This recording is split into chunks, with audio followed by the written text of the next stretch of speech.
Think guns and the United States, and your next thought might be about mass shootings. There have been too many to count here just in the past decade. Wednesday, people in the state of Virginia paused to remember the 32 students and faculty who were gunned down 7 years ago at Virginia Tech University. In 2012, a shooting at an elementary school in Connecticut left 27 students and teachers dead. There have been not one, but two shootings at the Fort Hood military base in Texas.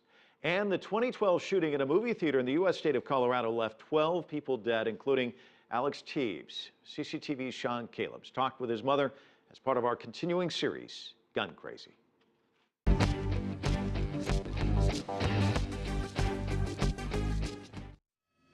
saying somebody's shooting in the auditorium. I got 7 down in the feet tonight. 7 down. 26, we got another person outside shot in the leg, a female. I got people running out of the theater, they're shot.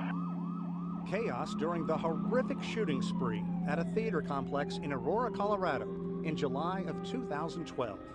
In the immediate hours thereafter, 12 sobering phone calls were made from police to victims' families. Calls confirming the worst, that their loved ones had been killed. Karen Teves got one of those awful phone calls about her son, Alex. The only way I can describe it is just a chronic, excruciating pain that just never goes away. We just learn to hide it better as the time goes on. Everything the 24-year-old Alex Teves ever was or ever would be was stripped away on that night. He died using his body as a shield to protect his longtime girlfriend. It's the kind of person Alex was, a smiling, talented young man with everything to live for. For his family in Phoenix, Arizona, it's a face frozen in time. For us as parents, we were so proud of him. I mean, we couldn't have dreamed of having a son like him. James Holmes is charged with killing a dozen people and wounding 70. Holmes stormed the theater complex as if ready for combat, wearing a bullet-resistant vest and shin guards and packing an arsenal, a shotgun, 2 Glock 40 caliber handguns, and an AR-15 with a magazine that carried 100 bullets. Holmes even had 6,000 rounds of ammunition mailed to his house. I won't discuss that person. I just won't talk about that person. I don't want to give any validity to that. It's hard for me to even call that individual a person. And there are more than 300 million guns owned by civilians in the United States. The U.S. Constitution guarantees Americans the right to bear arms. But in Karen Teves' mind, the sheer number of guns, the awesome firepower, it's all too much. Owning a gun is a right, but my son also had a right, and he had a right to live. And I think that is more of a right than owning an automatic weapon.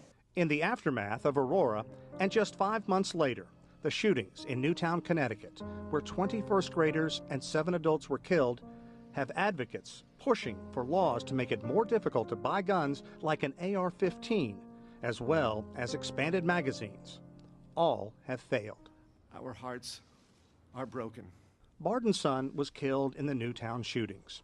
He joined U.S. President Obama in the face of yet another defeat for gun control advocates a year ago, when Congress voted against expanded background checks before purchasing a firearm. The gun lobby and its allies willfully lied about the bill. So all in all, this was a pretty shameful day for Washington. But this effort is not over. The powerful gun lobby views any effort to restrict gun sales as an attack on the U.S. Constitution, and its members carry a great deal of weight on Capitol Hill. But families, like the Teves, who've lost so much, also have powerful stories and believe their time is coming. My heart will never heal. The pain will never stop.